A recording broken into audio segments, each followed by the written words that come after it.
Chapter 1 weekend. इस chapter को start करने से पहले मैं आपसे एक सवाल पूछना चाहता हूं। क्या ये पॉसिबल है आप किसी बिजनेस आइडिया के बारे में सोचें, उस बिजनेस को स्टार्ट करें और कोई कस्टमर आपका प्रोडक्ट खरीद भी ले, और ये सब सिर्फ 2 दिनों में? ऑथर कहते हैं कि उनके दिमाग में यही क्वेश्चन सबसे पहली बार आया था, और इसी चैलेंज को पूरा करने के लिए ऑथर ने इस चीज को 2016 में एक बार ट्राई किया, ये जानने के लिए कि क्या ये वाकई काम भी करता है या नहीं।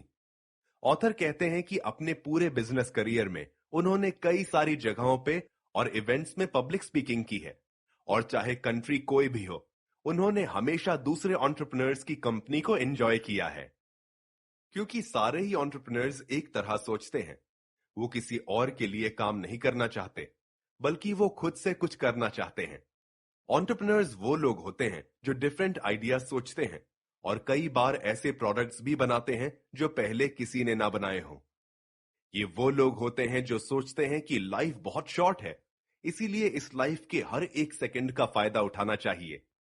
और इन सारे रीजंस की वजह से वो सोचते हैं कि एक बिजनेस स्टार्ट करना ही बेस्ट आइडिया है, और बिजनेस स्टार्ट करके वो अपने लिए एक करियर बना सकते हैं।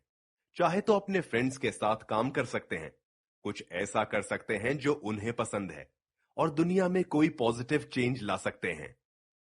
अब बहुत से लोग ऐसा सोचते हैं और अपना बिजनेस स्टार्ट करना चाहते हैं, लेकिन बहुत कम लोग होते हैं जो एक्चुअली अपने इस आइडिया पर एक्ट करते हैं। इनफैक्ट बहुत से लोग जो इस तरह सोचते हैं वो बिल्कुल ऑपोजिट करते हैं। वो कोई जॉब करते हैं, किसी यूनिवर्सिटी में पढ़ते हैं, अपनी पे बढ़ाने का वेट करते हैं, और उनकी लाइफ बस ऐसे ही चलती रहती है। The cult of entrepreneurship. Author कहते हैं कि वो जहां भी गए हैं, जितने भी स्पीकिंग इवेंट्स पे गए हैं, वहां उन्हें ऐसे लोग मिलते हैं जो बिजनेस स्टार्ट करने के बारे में सोचते हैं। वो सेमिनार्स अटेंड करते हैं, सारी बुक्स पढ़ते हैं, और दूसरे सक्सेसफुल एंटरप्रेन्योर्स से भी मिलते हैं, बट कभी अपना बिजनेस स्टार्ट नहीं करते। और ऐसे लोगों को ऑथर एंटरप्रेन्योर कहते हैं। हो सकता है कि वो अपने फियर ऑफ फेलियर की वजह से स्टार्ट ना करते हो, या फिर ये भी हो सकता है वो बस प्रोक्रेस्टिनेट कर रहे हो। वो लोग बस किसी परफेक्ट आइडिया का वेट कर रहे होते हैं जो कभी नहीं आता। वो हमेशा अपने फ्रेंड्स को डिफरेंट आइडियाज के बारे में बताते हैं, लेकिन कभी खुद किसी आइडिया पे एक्ट नहीं करते। और बहुत से एंटरप्रेन्योर्स अपने आइडियाज कभी शेयर भी नहीं करते, और उन आइडियाज को सिर्फ अपने तक रखते हैं। और हो सकता है कि आप भी इन चीजों से फेमिलियर हों, और इनमें से कुछ चीजें आपके अंदर भी हों। बट ऑथर कहते हैं कि इसमें फिक्र करने वाली बात नहीं है। अगर आप एक एंटरप्रेन्योर हो तो ये चीज सही की जा सकती है। आपको बस एक्शन लेना है, और फिर ये चीज आपके अंदर ज्यादा टाइम तक नहीं रहेगी। Tell everyone your ideas. Entrepreneurs की जो सोच होती है उसमें एक चीज ये भी होती है कि वो अपने आइडियाज कभी किसी के साथ शेयर नहीं करते। जैसे ऑथर जब भी कहीं स्पीकिंग इवेंट पे जाते हैं तो बहुत से लोग अपने आप को इंट्रोड्यूस करते हैं और कहते हैं, मेरे पास बिजनेस के लिए एक बहुत अच्छा आइडिया है। और फिर जब उनसे पूछो कि वो आइडिया क्या है, तो वो कहते हैं, मैं वो आइडिया नहीं बता सकता, कहीं आप मेरा आइडिया चोरी ना कर लो। ऑथर कहते हैं कि ये मेंटालिटी गलत है। इनफैक्ट अगर आपके पास कोई आइडिया है तो आपको वो आइडिया हर उस इंसान को बताना चाहिए जो आपका आइडिया सुनना चाहता है। क्या पता कोई पर्सन आपकी हेल्प कर दे, या फिर हो सकता है कि वो आपको कोई अच्छा फीडबैक दे, या फिर आपको किसी ऐसे इंसान से मिलवा दे जो उसी इंडस्ट्री में काम करता हो, या फिर अगर आप लकी हैं तो हो सकता है कि आपको किसी कस्टमर से मिलवा दे। ये भी याद रखना कि कोई भी आइडिया इतनी आसानी से किसी के पास नहीं चला जाता, क्योंकि मोस्टली न्यू बिजनेसेस फेल ही होते हैं। इसीलिए अपने आइडियाज को शेयर किया करो। Pessimism and optimism. बहुत से लोग जब बिजनेस स्टार्ट करते हैं तो वो यही सोचते हैं कि उनका आइडिया अभी ठीक नहीं है, और उन्हें अपने आइडिया को और ज्यादा ठीक करने की जरूरत है। लेकिन ऑथर कहते हैं कि अगर आपको किसी भी आइडिया को सक्सेसफुल बनाना है तो उसके लिए आपको 2 चीजें चाहिए होंगी। सबसे पहली चीज तो ये कि जब भी आप अपने आइडिया पे काम करो तो उसमें थोड़ा सा ब्लाइंड फेथ डालो। मतलब बहुत से लोग ये सोचते हैं कि उनका आइडिया अभी परफेक्ट नहीं है, और उन्हें अभी इम्प्रूवमेंट की नीड है। लेकिन अगर आप अपने आइडिया को इसी तरह एनालाइज करते रहोगे तो आप कभी स्टार्ट नहीं ले पाओगे। इसीलिए ऑथर कहते हैं कि आपको अपने उस आइडिया पे भरोसा करना है। इवन आपका आइडिया परफेक्ट ना भी हो, फिर भी आपको उस पे भरोसा करना है और स्टार्ट कर देना है। बहुत से एंटरप्रेन्योर्स अपने बिजनेस प्लान पे काम करते रहते हैं, मार्केट रिसर्च करते हैं और उस आइडिया को परफेक्ट बनाना चाहते हैं। बट फैक्ट ये है कि आपका आइडिया कभी भी परफेक्ट नहीं बनेगा। आपको बस उस आइडिया पर एक्ट करके स्टार्ट लेना है। सेकंड चीज ये करनी है कि आपको अपने आइडिया के उन बुरे पार्ट्स को भी देखना है, मतलब अपने आइडिया के फ्लॉज को देखना है।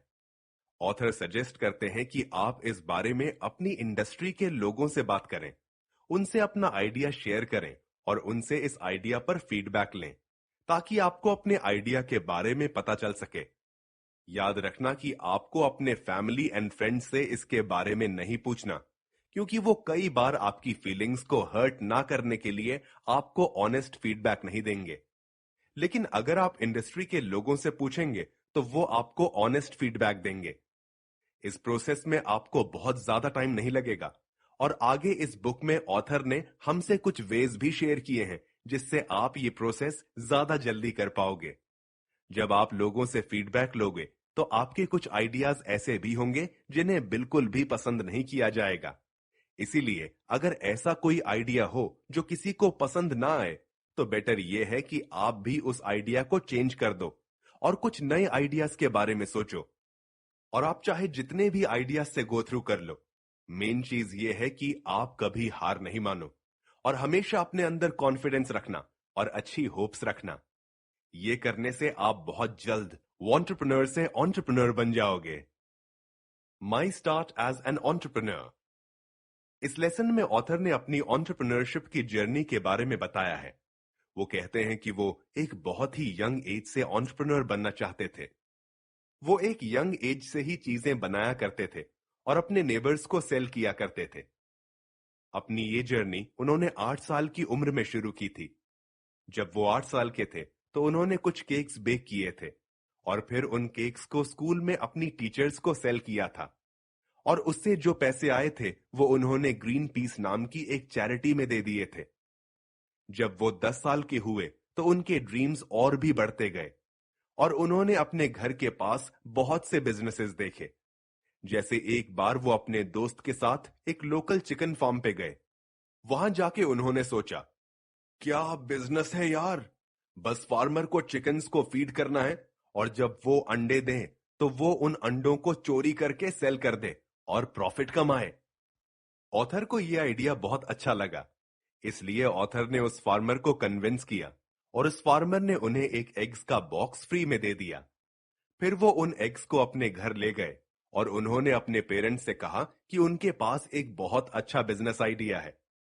आइडिया ये है कि वो उन एग्स को वार्म रखेंगे और जैसे ही उन एग्स में से बच्चे निकलेंगे तो वो उन बच्चों को बड़ा करेंगे और फिर जब वो एग्स देंगे तो वो उसे सेल करेंगे। ये आइडिया उनके पेरेंट्स को पसंद नहीं आया, बट स्टिल उन्होंने ऑथर को एक बार ट्राई करने दिया। ऑथर ने और उनके दोस्त ने उन एग्स को एक टीवी बॉक्स में रखा और सिर्फ 3 वीक्स के बाद उसमें से बच्चे निकले। उन्होंने उन बच्चों को बड़ा किया, उनके नाम रखे और सिर्फ कुछ ही टाइम में वो इतने बड़े हो गए थे कि उनके लिए एक अलग छोटा घर बनाना पड़ा, जो उन्होंने गार्डन में बनाया हुआ था। फिर कुछ टाइम बाद उन्होंने एग्स देना भी शुरू कर दिया, जो ऑथर ने अपने नेबर्स को सेल किए। लेकिन फिर कुछ ही टाइम बाद वहां पे एक लोकल फॉक्स थी जिसने उन चिकन्स को खा लिया और उनका ये चिकन फार्मिंग करियर खत्म हो गया। ऑथर कहते हैं कि उनके पेरेंट्स ने उन्हें इस जर्नी में बहुत सपोर्ट किया। ये बताना भी मुश्किल है कि ऑथर को इस एंटरप्रेन्योरशिप का शौक कहां से आया, क्योंकि ना तो उनके पेरेंट्स ने और ना ही किसी और ने बिजनेस स्टार्ट किया था। From eggs to bacon. कुछ ही टाइम बाद फाइनली ऑथर किसी ऐसे इंसान से मिले जो कि एक एंटरप्रेन्योर था और जिन्हें वो जानते थे। वो अपने एक हाई स्कूल फ्रेंड से मिले जो कि एक बेकन बॉय की जॉब करता था। उनके फ्रेंड ने उन्हें बताया कि वो घर घर जाके बेकन सेल करता है और हर बेकन का पैकेट सेल करने पर उसे कुछ कमीशन मिलता है। ये सुन के ऑथर भी एक्साइटेड हो गए और अपने दोस्त से पूछा कि वो कैसे एक बेकन बॉय बन सकते हैं। उस टाइम पे ऑथर सिर्फ 12 साल के थे और इस जॉब के लिए उनका एटलीस्ट 13 इयर्स का होना जरूरी था। इसीलिए ऑथर ने सबको यही बताया कि वो 13 इयर्स के हैं। एंड ऑल्दो उन्हें कुछ झूठ बोलने पड़े, लेकिन उन्हें ये जॉब मिल गई। जॉब मिलते ही उन्होंने ये काम शुरू कर दिया और वो डोर टू डोर जाकर बेकन सेल करने लगे और सिर्फ कुछ ही टाइम में उन्होंने रेगुलर कस्टमर्स बना लिए थे। शुरू में वो वीक में 20 पैकेट सेल कर रहे थे, बट आहिस्ता आहिस्ता उनकी ये सेल 50 पैकेट्स अ वीक तक चली गई। Teenage competition. जहां वो ये जॉब कर रहे थे वहां पर एक वीकली न्यूज़लेटर पब्लिश होता था और वहां पर जितने भी सेल्समैन काम करते थे सबको ये न्यूज़लेटर मिलता था। इस न्यूज़लेटर में उन्हें मोटिवेट करने के लिए कोट्स भी होते थे और उसके साथ ही एक टॉप 10 टेबल भी होता था जिसमें उन लोगों के नाम आते थे जो सबसे ज्यादा सेल्स करते थे। इस जॉब में सिर्फ कुछ ही मंथ्स रहने के बाद ऑथर का नाम इस लिस्ट में आने लगा था और उन्हें यह देखकर बहुत अच्छा फील होता था। आहिस्ता आहिस्ता उनके रूट्स बढ़ते गए और वो और ज्यादा एरिया कवर कर रहे थे। ये जॉब इजी नहीं थी। वो बारिश में काफी बड़े डिस्टेंस तक वॉक करते थे और फिर जब फाइनली किसी के घर पहुंचते तो वो उन्हें मना कर देते थे। कभी कोई ओनर मुस्लिम या ज्यूइश होता था, कभी कोई कहता था कि वो डाइट पे हैं, तो कभी किसी के पास पैसे नहीं होते थे। कुछ टाइम बाद ऑथर वीक में ऑलमोस्ट 60 पैकेट सेल कर रहे थे और उस टॉप 10 टेबल में उनकी सेकंड पोजीशन आई।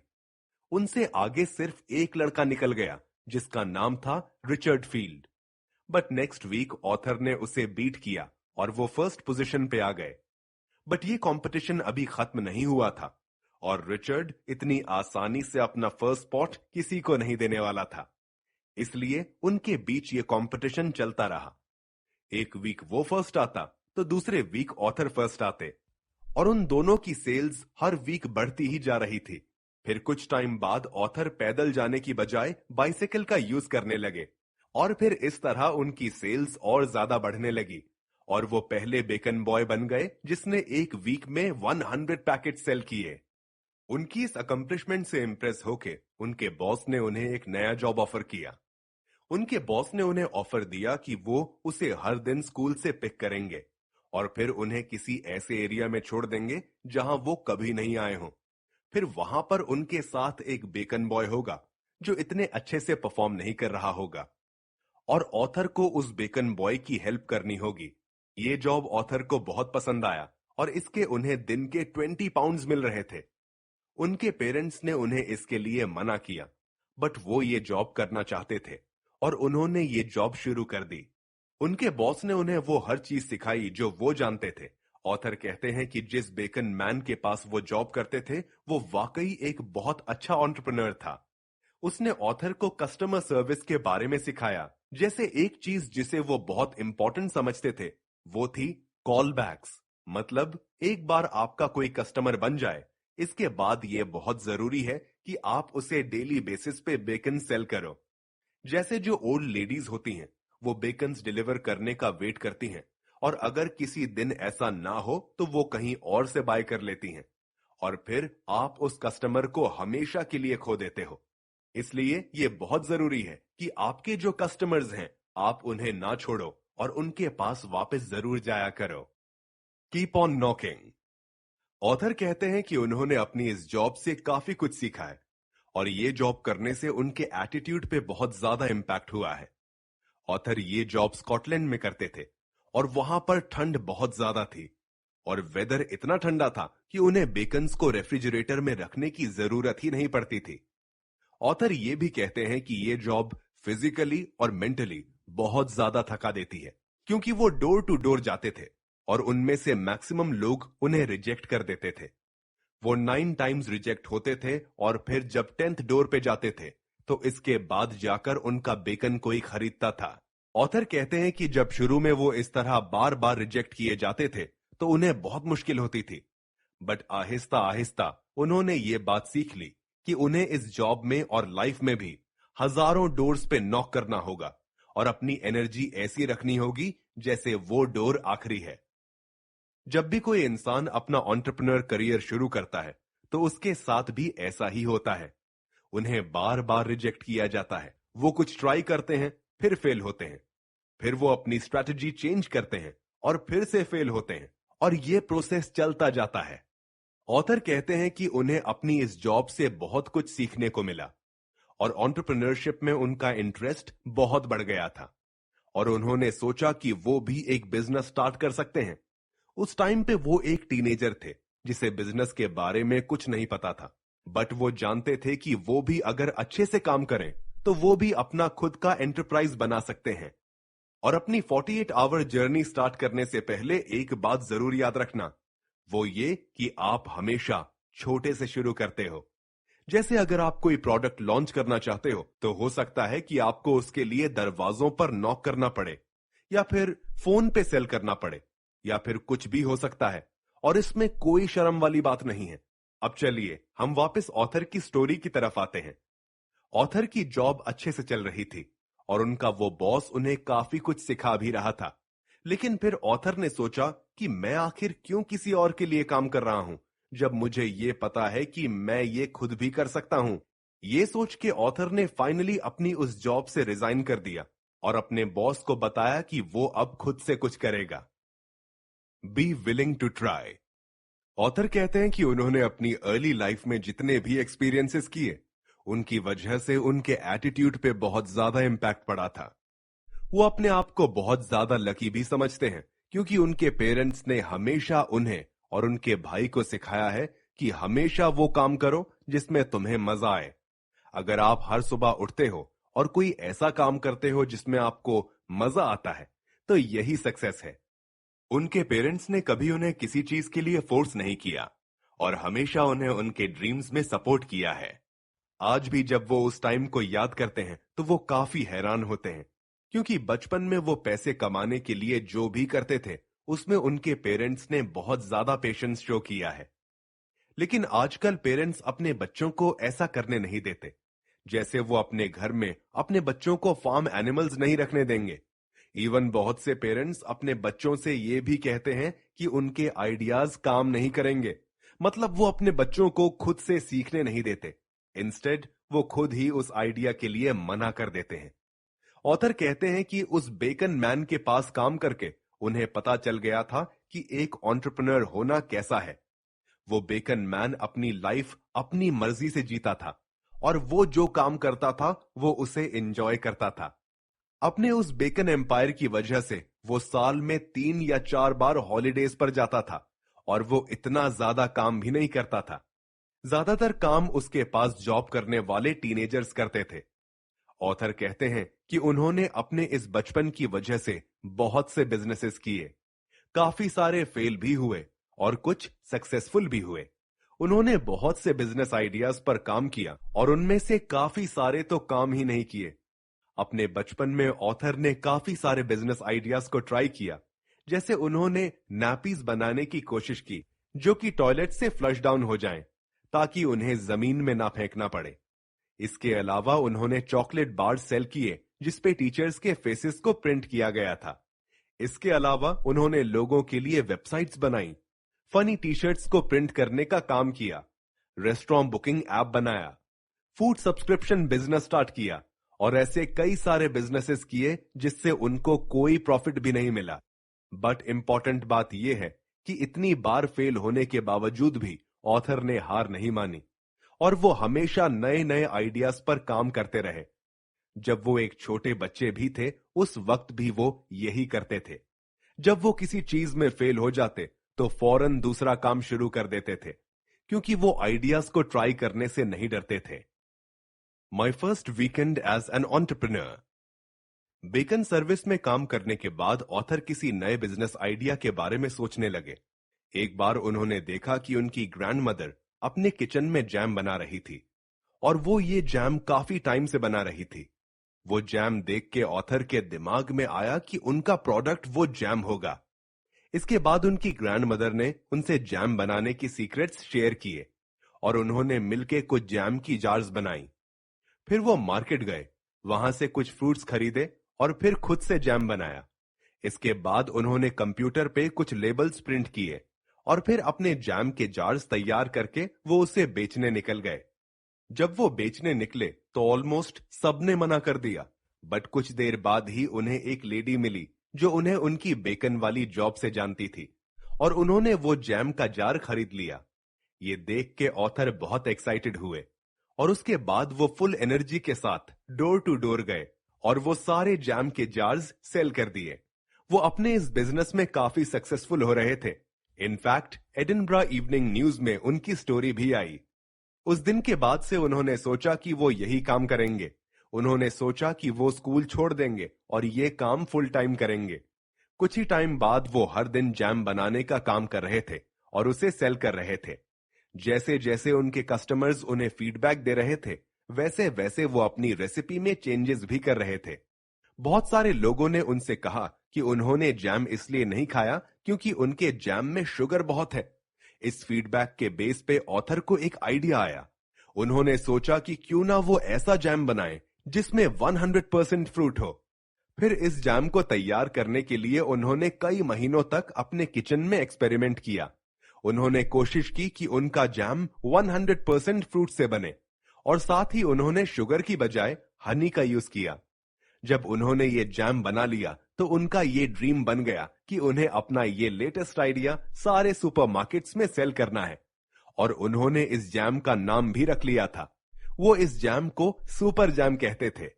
उन्होंने अपने डैड को मनाया और फिर उनके डैड उन्हें वेट्रोज के हेड ऑफिस ले गए।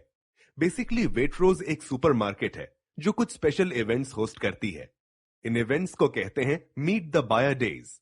इस इवेंट में होता यह है कि इस इवेंट में लोग अपनी होममेड चीजें बनाकर लाते हैं और उन्हें ये मौका मिलता है कि वो अपने आइडिया के लिए बायर को मनाएं।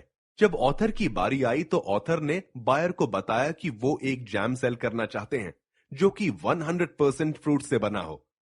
उस बायर को ये देख के बहुत खुशी हुई कि एक 16 साल का बच्चा ये आइडिया लेकर आया है और उन्हें ये आइडिया भी पसंद आया। बट उस आदमी ने ऑथर को बिल्कुल सीधी तरह यह बात बताई कि अगर किसी प्रोडक्ट को सक्सेसफुल बनाना हो तो उसके लिए सिर्फ बिजनेस आइडिया काफी नहीं है। फिर उस आदमी ने ऑथर को एक्सप्लेन किया। उसने कहा कि सबसे पहले ऑथर को फैक्ट्री में प्रोडक्शन सेट करनी होगी और उसे एक अच्छा प्राइस देना होगा। इसके बाद उन्हें कुछ लेबल्स डिजाइन करने होंगे जिसमें लिखा हो कि लोगों को उनके प्रोडक्ट्स क्यों बाय करने चाहिए और इसके अलावा उन्हें अपनी रेसिपी के ऊपर भी काम करना होगा और इसके बाद जाकर उनका प्रोडक्ट सक्सेसफुल बनेगा। ऑथर कहते हैं कि ये उनके लिए एक बहुत बड़ी रिजेक्शन थी और ऑथर बहुत अपसेट हो गए थे क्योंकि उन्हें कोई आइडिया नहीं था कि वो एक ब्रांड कैसे बना सकते हैं और कैसे एक फैक्ट्री सेटअप कर सकते हैं। Lessons learned.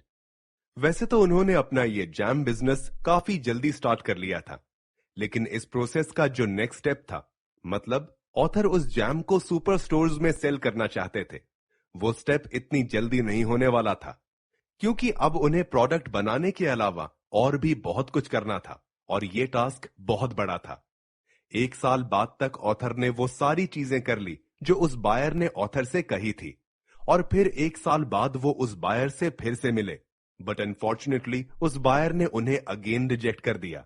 उस बायर ने उन्हें बताया कि उन्होंने जो लेबल्स डिजाइन किए थे वो बहुत ही सिली हैं, उनकी फैक्ट्री बहुत एक्सपेंसिव है और उनकी रेसिपीज अनयूजुअल। बेसिकली उन्होंने सारी ही चीजें गलत की थी और अब उन्हें सारे काम फिर से करने थे।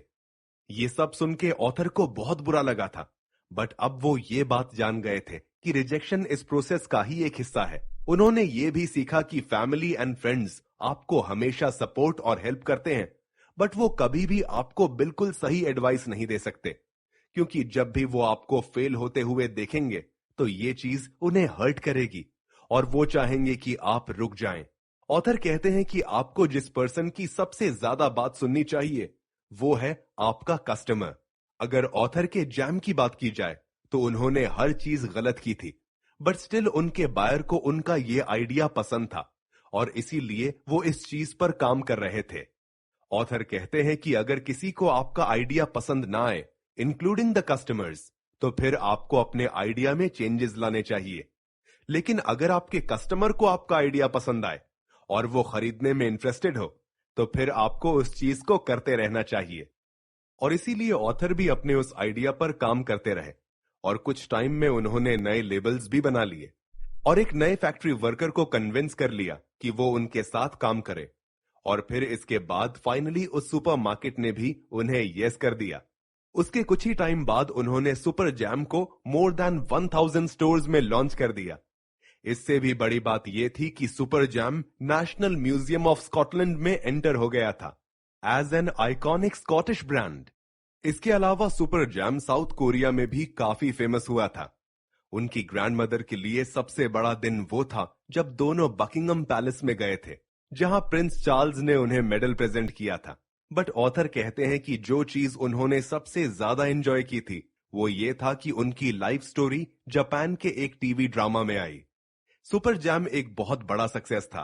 ऑथर कभी कभी बहुत हैरान भी होते हैं कि उन्होंने ये सब कितनी जल्दी अचीव कर लिया और इस प्रोसेस के वक्त उन्होंने काफी कुछ सीखा भी।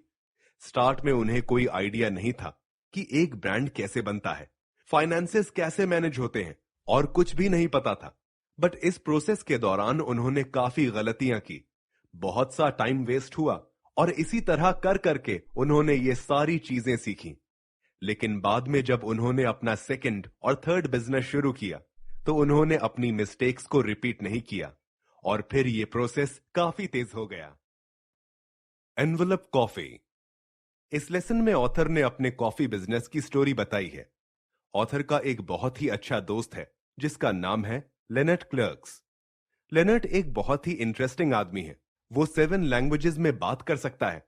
बट एक चीज जो लेनर्ट के बारे में बहुत डिफरेंट है वो ये है कि लेनर्ट के पास कोई सेंस ऑफ स्मेल नहीं है। मतलब वो किसी चीज को ठीक से स्मेल नहीं कर सकता। अब ये एक प्रॉब्लम तो है बट इसमें एक अच्छी बात भी है। आपने नोटिस किया होगा कि कुछ अंधे ब्लाइंड लोग ऐसे भी होते हैं जो अंधे तो होते हैं बट उस चीज को बैलेंस करने के लिए उनके पास सुनने की पावर ज्यादा होती है। इसी तरह लेनर्ट के पास भी सेंस ऑफ स्मेल नहीं है बट उसके पास टेस्ट करने की पावर ज्यादा है। जब भी वो किसी चीज को टेस्ट करता है तो वो उस चीज की स्वीटनेस और एसिडिटी बहुत अच्छे से बता सकता है। इतना अच्छे से जितना अच्छे से हम में से कोई नहीं बता सकता। लेनर्ट ने यह डिस्कवरी की कि ये उसके पास एक टैलेंट है और सिर्फ इस टैलेंट के बेस पर उसने अपना पूरा करियर बना लिया है। लेनर्ट को कॉफी में बहुत इंटरेस्ट है और इसीलिए यूरोप के कई सारे कॉफी रोस्टर्स उसे अफ्रीका, सेंट्रल अमेरिका और साउथ अमेरिका में भेजते हैं ताकि वो बीन्स को टेस्ट करे और सबसे अच्छी कॉफी बीन्स लेकर आए। ऑथर और लेनी बहुत अच्छे दोस्त थे। लेनी ऑथर को अपने ट्रैवल्स के बारे में बताया करता था और उन जगहों के फार्मर्स के बारे में बताया करता था। कुछ टाइम बाद ऑथर और उनके फ्रेंड लेनी ने डिसाइड किया कि क्यों ना खुद से कॉफी का बिजनेस करें। उनका प्लान यह था कि वो डायरेक्टली फार्मर्स से बीन्स खरीदेंगे क्योंकि लेनी के बहुत सारे कनेक्शंस थे और फिर बिना किसी मिडलमैन के, मतलब बिना किसी इंपोर्टर्स या सुपरमार्केट के, वो इस रोस्टेड कॉफी को डायरेक्टली कस्टमर्स को सेल करेंगे। कुछ ही दिनों में ऑथर ने प्रोडक्ट का नाम भी सोच लिया। उन्होंने इस कॉफी का नाम रखा एनवलप कॉफी। इसके बाद ऑथर ने ग्लासगो में एक रोस्टर ढूंढा जो कि उन बीन्स को रोस्ट करेगा और उन्हें पैक करके देगा। इसके बाद उन्होंने एक वेबसाइट सेट की ताकि वो अपने कस्टमर्स को सब्सक्रिप्शन चार्ज कर सके। इसके बाद उन्होंने एक फोटोग्राफर को इनवाइट किया और उस फोटोग्राफर ने उस प्रोडक्ट की फोटोज ली। इवन दो उनकी कंपनी अभी स्टार्ट ही हुई थी बट ऑथर चाहते थे कि कस्टमर्स पर उनके प्रोडक्ट का एक अच्छा इंपैक्ट पड़े और इसीलिए अच्छी फोटोग्राफी बहुत मैटर करती है। इस कॉफी बिजनेस के आइडिया के कुछ ही वीक्स बाद उन्होंने अपनी पहली सेल भी कर ली और कुछ ही टाइम बाद उनके पास काफी सारे लॉयल सब्सक्राइबर्स हो गए थे और इसकी वजह यही थी कि उनका प्रोडक्ट काफी अच्छा था। ये सब देखने के बाद वो काफी ज्यादा एक्साइटेड हो गए और कुछ ही वीक्स में वो कोलंबिया गए और अपने साथ एक फिल्म मेकर को भी ले गए थे ताकि वो कोलंबियन कॉफी पर एक छोटी सी मूवी शूट कर सकें। कोलंबिया में दुनिया की one of the best coffee grow होती है और वो उस चीज पर काफी प्राउड फील करते हैं। वहां पहुंचने के बाद वो हुआन पाब्लो से मिले जो कि कोलंबिया के one of the best coffee experts थे और हुआन पाब्लो एक दिन में मोर देन 600 कॉफी कप्स को टेस्ट करते थे। हुआन एक बहुत ही एनर्जेटिक इंसान थे। वो कहते हैं कि वो रात में 2 घंटे सोचते हैं और बाकी टाइम कॉफी के बारे में सोचते हैं। ऑथर और लेनी ने उनके ऑफिस में 100 of the best coffees taste की और उन 100 कॉफीज में से एक कॉफी सिलेक्ट की जो उन्हें बहुत पसंद आई। उन्होंने डिसाइड किया कि वो फार्मर से डायरेक्टली कॉफी बाय करेंगे और बीच के जो लोग होते हैं जैसे इंपोर्टर्स, सप्लायर्स वगैरह वगैरह, उन सबको हटा देंगे। फिर कुछ ही टाइम में वो एक विलेज में गए ताकि वो फार्मर से मिल सकें। वो एक बहुत ही ब्यूटीफुल फार्म था और वहां पर जो सॉइल थी वो बहुत ज्यादा फर्टाइल थी और इसीलिए वहां पे इतनी अच्छी कॉफी ग्रो होती थी। फिर उस विलेज में उन्होंने एक फार्म सिलेक्ट किया जो उन्हें पर्टिकुलरली पसंद आया और जो फैमिली उस फार्म को ओन करती थी वो बहुत अच्छी थी। इनफैक्ट ऑथर और लेनी उनके साथ कुछ दिन रहे भी। फिर एंड में उन्होंने वहां से बीन्स खरीदे और उन्हें स्कॉटलैंड भेज दिया ताकि वो रोस्ट हो सके। वो कॉफी बहुत अच्छी थी और ऑथर भी उसके बारे में बहुत ज्यादा कॉन्फिडेंट थे। इनफैक्ट वो इतने कॉन्फिडेंट थे कि उन्होंने अपने कस्टमर्स को उनका पहला बैग फ्री में दिया और सिर्फ कुछ ही महीनों में उनके अराउंड 10,000 सब्सक्राइबर्स हो गए थे। उनके कस्टमर्स को उनकी कॉफी बहुत अच्छी लगी और उनका बिजनेस इतना अच्छा चल रहा था कि उनका एक कंपेटिटर उनके बिजनेस की तरफ अट्रैक्ट हुआ और उसने उनके उस बिजनेस को बाय करने की ऑफर दी। इस वक्त ऑथर सुपर जैम और दूसरे प्रोडक्ट्स में बहुत बिजी थे और इसीलिए उन्हें यह सबसे बेस्ट ऑप्शन लगा, क्योंकि वो एनवेलप कॉफी को इतना टाइम नहीं दे रहे थे जितनी उसे बढ़ने के लिए जरूरत थी। इवन दो उन्होंने ये बिजनेस सेल कर दिया, बट वो इस प्रोडक्ट के बारे में काफी प्राउड फील करते हैं क्योंकि उन्होंने सिर्फ कुछ ही टाइम में ये प्रोडक्ट बनाया और उसे इतना आगे तक ले गए। बियर 52। एक और बिजनेस जो ऑथर ने स्टार्ट किया था वो था बियर 52। इस बिजनेस में ऑथर के बिजनेस पार्टनर का नाम था जेम्स ब्राउन। जेम्स ब्राउन अपने डैड के साथ जब रोड ट्रिप पे थे तो वो और उसके डैड अक्सर बीच में रुकते और उन बियर बार्स में बियर पीते और अपने आप को रिफ्रेश करते। उस ट्रिप के बाद बियर को लेके जेम्स का पैशन बढ़ गया और फिर उसने रिसर्च शुरू कर दी। वो बियर्स और ब्रूरीज के बारे में और ज्यादा जानना चाहता था। रिसर्च करने पर उसे पता चला कि पूरी दुनिया में मोर देन 14,000 माइक्रो ब्रूरीज हैं और हर वीक एक नई ब्रूरी खुलती है। अब क्वेश्चन ये है कि इतनी सारी ब्रूरीज में से लोग सबसे बेस्ट बियर्स कैसे सिलेक्ट कर सकते हैं, और इसीलिए जेम्स के दिमाग में एक आइडिया आया। जेम्स कुछ ऐसा करना चाहता था जिससे लोग इन बियर्स को डिस्कवर कर सकें और जिससे ये ब्रूरीज ज्यादा से ज्यादा कस्टमर्स तक पहुंच सकें। जेम्स ब्राउन और ऑथर मिले और उन दोनों ने कुछ आइडियाज के बारे में सोचा। फाइनली उन्होंने डिसाइड किया कि वो ब्रूरीज के पास जाएंगे और उनसे उनके बियर्स के सैंपल्स लेंगे और फिर सारे सैंपल्स टेस्ट करेंगे। जो बियर सबसे बेस्ट होगी वो बियर अपने कस्टमर्स को सेल करेंगे और इसी आइडिया की वजह से बियर 52 स्टार्ट हुआ। वो अपने कस्टमर्स को मंथली सब्सक्रिप्शन के बेस पे हर महीने एक mixed case of bottle send करेंगे जिसमें दुनिया की कुछ सबसे बेस्ट बियर्स होंगी। Selling beer on the internet. अब एक प्रॉब्लम यह थी कि उन्हें सब्सक्रिप्शन वेबसाइट बनानी बिल्कुल नहीं आती थी, बट उन्हें सीखने की जरूरत भी नहीं थी। उन्होंने एक सर्विस यूज की जिसे शॉपिफाई कहते हैं और इस सर्विस का यूज करके उन्होंने एक बहुत ही सिंपल वेबसाइट क्रिएट कर ली। इसके बाद उन्होंने एक फ्रीलांसर को हायर करके लोगो बनवाया और फिर एक फोटोग्राफर को हायर करके अपनी वेबसाइट के लिए कुछ इमेजेस बनवाईं। ये करने से अब उनकी वेबसाइट तैयार थी और उनकी वेबसाइट को देखकर ऐसा लग रहा था जैसे उनका बिजनेस ऑलरेडी वेल एस्टैब्लिश्ड हो। इसके बाद नेक्स्ट उन्होंने ब्रूरीज को कॉल करना शुरू किया और उनसे 100 बॉटल्स फ्री में मांगी ताकि वो लोगों को सैंपल्स दे सकें। लेकिन बहुत सी ब्रूरीज को 100 बॉटल्स बहुत कम लगी, इसीलिए फिर उन्होंने 100 की बजाय 1000 बॉटल्स मांगी और बदले में वो बॉटल्स को उन लोगों तक पहुंचाएंगे जिन्हें क्राफ्ट बियर पसंद है। ब्रूरीज ने इस ऑफर को एक्सेप्ट कर लिया और उनके पास सैंपल्स आना शुरू हो गए। इन दी एंड उन्होंने टोटल 1500 केसेस तैयार कर लिए जिसमें उन्होंने सबसे बेस्ट बियर्स रखी थीं। अब नेक्स्ट स्टेप यह था कि उन्हें 1500 कस्टमर्स ढूंढने थे जो इन केसेस को बाय करें और फिर उनकी सब्सक्रिप्शन को बाय भी करें, और इसके लिए उन्होंने ग्रुपॉन नाम की एक सर्विस को यूज किया।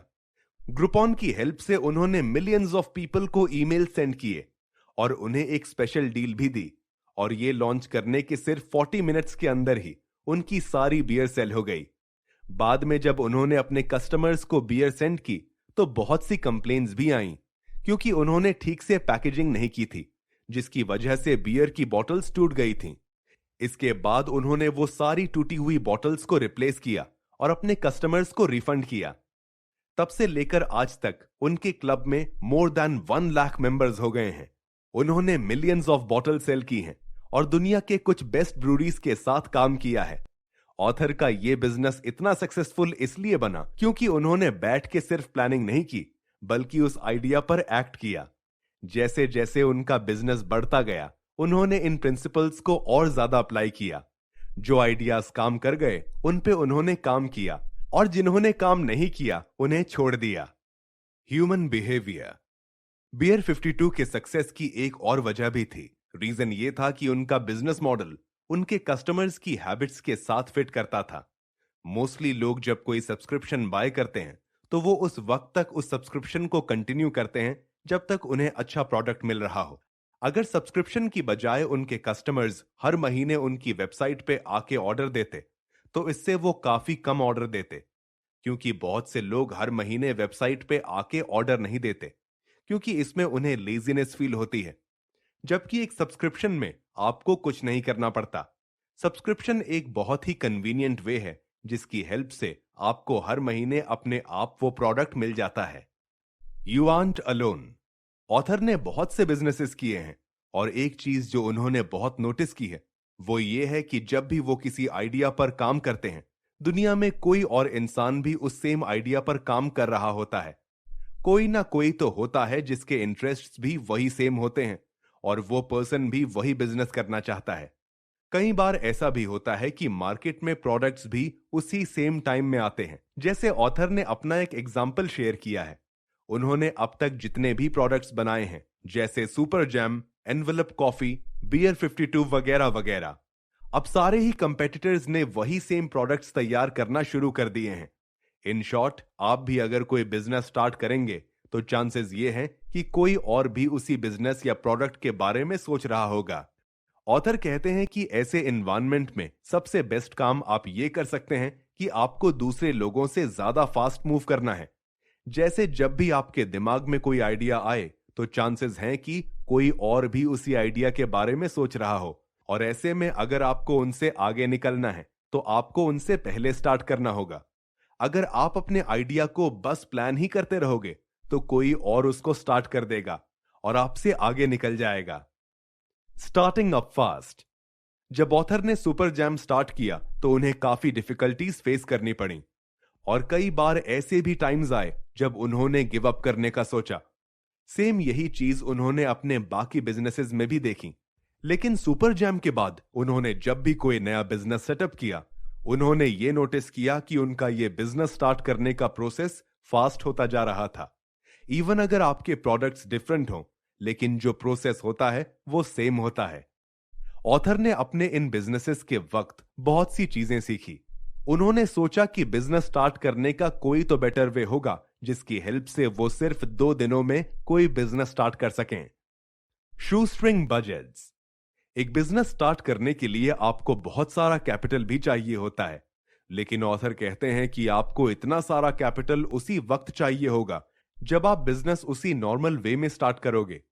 अगर आप ही बाकी लोगों की तरह designers, lawyers, accountants, stock, web development, office space और इन सारी चीजों के बारे में सोचोगे तो बिजनेस स्टार्ट करना आपके लिए बहुत ज्यादा एक्सपेंसिव हो जाएगा, और ये पैसे आपको उस वक्त देने पड़ेंगे जब आपका बिजनेस स्टार्ट भी नहीं हुआ होगा और आपने एक पैसा भी नहीं कमाया होगा। और मान लो अगर आपका बिजनेस आइडिया फेल हो जाता है तो आपके बहुत से पैसे डूब जाएंगे।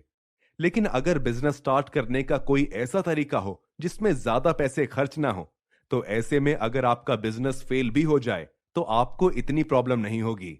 बहुत से एंटरप्रेन्योर्स को जब बिजनेस स्टार्ट नहीं करना होता है तो वो पैसों का एक्सक्यूज देते हैं। वो कहते हैं कि उनके पास बिजनेस स्टार्ट करने के लिए पैसे नहीं हैं। प्रॉब्लम यह है कि वो गलत तरीके से सोच रहे होते हैं। उन्हें हमेशा एक बड़ा ऑफिस चाहिए होता है, एक वर्ल्ड क्लास डिजाइन एजेंसी चाहिए होती है जो उनका ब्रांड बनाए, कोई वर्ल्ड क्लास वेबसाइट चाहिए होती है और इसी तरह बहुत सी चीजें।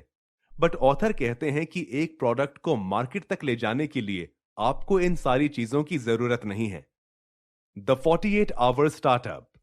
अब इवन दो ऑथर कम पैसों में एक वेबसाइट बनाना चाहते थे, बट स्टिल वो वेबसाइट प्रोफेशनल लगनी चाहिए और उनका प्रोडक्ट भी ऐसा होना चाहिए जो कस्टमर्स परचेस करें। इसके अलावा यह भी जरूरी है कि आप कोई ऐसा बिजनेस स्टार्ट करें जिसे लेकर आपके अंदर एक्साइटमेंट हो। अगर आपको उस बिजनेस में इंटरेस्ट ही नहीं होगा तो चांसेस हैं कि आप मुश्किल वक्त में उस बिजनेस को क्विट कर दें। ऑथर एक ऐसा बिजनेस बनाना चाहते थे जिसे उनके कस्टमर्स पसंद करें और साथ ही उनके फ्रेंड्स भी उसे पसंद करें और वो उसके बारे में प्राउड फील कर सकें। ऑथर ऑलरेडी कुछ बिजनेसेस कर रहे थे, इसीलिए वो एक ऐसा बिजनेस क्रिएट करना चाहते थे जो उनका ज्यादा टाइम ना ले और ऑटोमेटिकली काम करे। अब अपने इस बिजनेस को एडवर्टाइज करने के लिए उन्होंने किसी एक्सपेंसिव एजेंसी की बजाय एक फ्रीलांसर को हायर किया जो कि काफी कम प्राइस में उन्हें ब्रांडिंग और एडवर्टाइजमेंट करके देगा। उन्होंने गूगल एडवर्ड्स का यूज करके बहुत ही कम बजट में अपने बिजनेस को प्रमोट किया। इस तरह की सर्विसेज यूज करने से यह होता है कि आपका बिजनेस स्केलेबल बन जाता है, मतलब मार्केटिंग ऑटोमेटिकली होती है और बिजनेस को बढ़ाने के लिए आपको अपना टाइम नहीं देना पड़ता। लोग अक्सर ये सोचते हैं कि उनके आइडिया को स्टार्ट से बिल्कुल परफेक्ट होना होगा, जो कि बिल्कुल गलत है। ऑथर कहते हैं कि आपका बिजनेस बस इतना अच्छा होना चाहिए कि एटलीस्ट वो स्टार्ट हो जाए। बहुत से लोग ये भी सोचते हैं कि उन्हें बिजनेस के स्टार्ट में लाखों रुपए खर्च करने होंगे और एक बिल्कुल परफेक्ट बिजनेस बनाना होगा। बट ऑथर कहते हैं कि आपको स्टार्ट में इतने ज्यादा पैसे खर्च नहीं करने और एक ऐसा बिजनेस स्टार्ट करना है जिससे आपके पास एटलीस्ट कस्टमर आना शुरू हो जाएं और फिर जैसे जैसे आप आगे बढ़ोगे आप उसमें इंप्रूवमेंट्स ला सकते हो। A new era. सबसे अच्छी बात यह है कि आज के टाइम पे बिजनेस स्टार्ट करना बहुत आसान हो गया है, इतना आसान जितना पहले कभी नहीं था, क्योंकि आज के इस मॉडर्न टाइम में हमारे पास इंटरनेट है और बहुत से टूल्स हैं जिनकी हेल्प से कोई भी इंसान घर बैठे बिजनेस स्टार्ट कर सकता है और वो भी बहुत ही कम पैसों में। ऑथर कहते हैं कि ये चीज बहुत ही रेवोल्यूशनरी है। कुछ टाइम पहले तक ये बिल्कुल पॉसिबल नहीं था, लेकिन आज के टाइम पे बहुत से लोग बिजनेसेस स्टार्ट कर रहे हैं और पैसे कमा रहे हैं। इंटरनेट की हेल्प से आप कम प्राइस में freelancers, customers, products, writers, marketers हर चीज फाइंड कर सकते हो। इसीलिए ऑथर कहते हैं कि इन सारे टूल्स की हेल्प से आप भी अपने आइडिया को एक बिजनेस बना सकते हो और अब आपके पास बिजनेस स्टार्ट ना करने का कोई बहाना नहीं है। Start for your own reasons. अब हमने ये बात तो कर ली कि आपको बिजनेस स्टार्ट करना चाहिए, लेकिन क्यों स्टार्ट करना चाहिए ये आप पे डिपेंड करता है। जैसे कुछ लोग पैसों के लिए बिजनेस स्टार्ट करते हैं और उसमें भी कोई प्रॉब्लम नहीं, वैसे ही आप चाहें तो अपना बिजनेस किसी स्पेशल कॉज की वजह से शुरू कर सकते हैं।